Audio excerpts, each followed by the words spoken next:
Sorry ဒါကတော့ furniture company တစ်ခုအတွက် home decoration ရိုက်ဖို့ကျွန်တော်တို့ production ကနေပြီးတော့ပြင်ဆင်နေကြတာဖြစ်ပါတယ်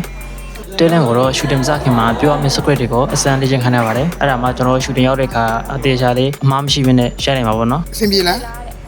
ကျွန်တော်တို့ outdoor အရင်စရိုက်ပါမယ် outdoor မှာကျွန်တော် script တစ်ကြောင်းလောက်ပြောပြီးလို့ရှိရင်ကျွန်တော်အပေါ်ပြန်တက်ပါမယ်ကျွန်တော်ပုံစံကတော့မြင်တဲ့အတိုင်းပါပဲနှခမ်းပေါက်ထားတော့ကျွန်တော် mask တက်ပြီးတော့ရိုက်နေရပါတယ်ဆိုတော့ဒီမှာ outdoor မှာပြောရမယ့် script တွေကိုစပြီးတော့တည်ပါပြီကျွန်တော်ဒီမှာစရိုက်ပါပြီကျွန်တော်စရိုက်လေးရဲရောကျွန်တော်ကောင်မလေးကအနောက်ကပုံဝင်ပြီးတော့တက်ပြီးပါပါတယ်ဆိုတော့ကျွန်တော်နောက်တစ်ခေါက်ပြန်ပြီးတော့ရိုက်ပါမယ်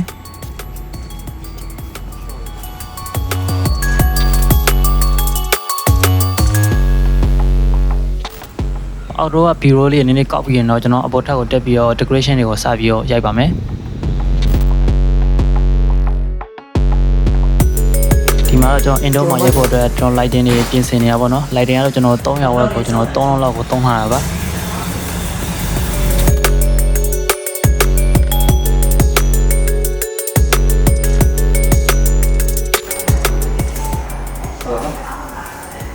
တဲလန်ကို script မပြောခိုင်းခင်ကျွန်တော်ကလွဲတဲ့ view တွေအရင်ကောက်ပါတယ်ကျွန်တော် view တွေရပြီဆိုလို့ရှိရင်တော့တဲလန်ကို script စပြီးတော့ပြောခိုင်းပါမယ်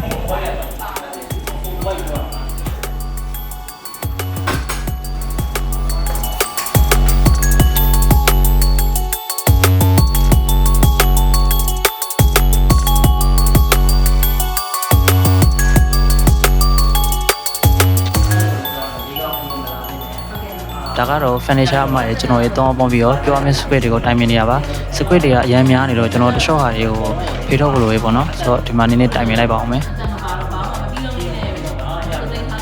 တချို့လူပါဖို့မလိုရတဲ့ script တွေကိုတော့ကျွန်တော်ဒီအထဲမှာပဲအတန်တင်မယ်ပြီးလို့ရှိရင်တော့အပြင်မှာထပ်ပြောမယ်အဲ့ဒါပြီးလို့ရှိရင်တော့ကျွန်တော် shooting ကပြီးပါပြီ